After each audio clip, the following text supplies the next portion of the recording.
సింగరేణి వ్యాప్తంగా 6 జిల్లాల్లో సంబంధించిన 11 ఏరియాలకు సంబంధించినటువంటి కార్మిక వర్గం సుమారు 40,000 మంది తమ గుర్తింపు సంఘాన్ని ఈ నెల 27వ తారీఖున ఎన్నుకోబోతా ఉన్నారు. యువతరం ఓటు ప్రాధాన్యంగా ఉన్నది. ఏదైతే టీఆర్ఎస్ గవర్నమెంట్ అంతమైపోయింది, అరాచక గవర్నమెంట్, అరాచకమైన యూనియన్ పడిపోయింది. కాబట్టి ఐఎన్టీసీ ముసుగులో మళ్లీ సింగరేణిలో ఎన్నికలకి పోటీ పడతా ఉన్నారు. అందరి ఎమ్మెల్యేలకు చెప్పాం, మేము సిపిఐ సపోర్ట్ చేయబట్టే 6 జిల్లాల్లో 12 ఎమ్మెల్యేలు మా ఎమ్మెల్యేతో పాటుగా గెలిపించడం జరిగింది. కాబట్టి పార్టీ ప్రభుత్వం మీది, కానీ యూనియన్ మాది. ఏఐటీసీ అడ్డా 81 సంవత్సరాల చరిత్ర ఉన్న సింగరేణి కాలేజ్ వర్కర్స్ యూనియన్ అనేక త్యాగాలు చేసి వేజ్ బోర్డులో జీతాలు పెంచి లాభాల ఓటాలు పెంచి ఆ విధంగా కార్మికుల సేవ చేసిన చరిత్ర మాకే ఉన్నది. రఘునాథరెడ్డి అవార్డు 74లో బిఎఫ్ఆర్ పోయినప్పుడు సింగరేణిని రక్షించిన చరిత్ర ఏఐటీసీకి ఉన్నది. అట్లానే మహిళా కార్మికులు కానీ డిపెండెంట్ ఉద్యోగాలు కానీ 29/1/81న మహానుభావుడు కొమరయ్య గారు అగ్రిమెంట్ చేసి ఉద్యోగాలు పెట్టించిన చరిత్ర మాకున్నది. కాబట్టి అందుకనే సింగరేణిని కాపాడుతాం. కాబట్టి కోల్ బెల్ట్ ఏరియాలో ఉన్నటువంటి సింగరేణి తెలంగాణలో పెద్ద పబ్లిక్ సెక్టారు సింగరేణి. కాబట్టి సింగరేణి కార్లిస్ వర్కర్స్ యూనియన్ యొక్క కార్మికులు డెలిగేట్లు అన్ని ప్రాంతంలో రేపు 27వ తారీఖున పెద్ద మెజార్టీతోటి ఇతర సంఘాలు కూడా రాజకీయ అతీతంగా ఓటేసి గెలిపించడానికి సుముఖంగా ఉన్నారు. కాబట్టి ఏఐటీసీ గెలిచినాక సమస్త కార్మికులకు కేటగిరీలు వేజ్ బోర్డులు ఏ విధంగానైతే పెంచగలిగినమో ఆ విధంగా అన్ని సమస్యలు పరిష్కారం చేస్తాం.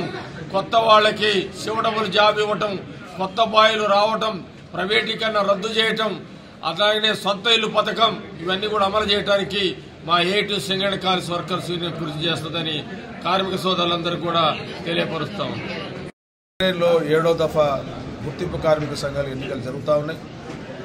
దీంట్లో స్పష్టంగా ఏఐటీసీ గత 12 సంవత్సరాలుగా అధికారులు లేకపోయినా కార్మిక వర్గ శ్రేయస్సు కోసం వాళ్ళకి ఇబ్బందులు వచ్చినప్పుడు, సమస్యలు ఎదురైనప్పుడు మేము ఉన్నామని చెప్పి మేనేజ్మెంట్ మీద పోరాటం చేసి ఈరోజు ఎన్నికలకు సిద్ధమవుతా ఉన్నాం. ముఖ్యంగా ఎన్నికల్లో సింగరేణి రేపు సింగరేణిలో ఏఐటీసీ గెలవబోతా ఉన్నది. ఇలా ప్రధానంగా 43 అంశాల మీద మేము మేనిఫెస్టో తయారు చేసినాం.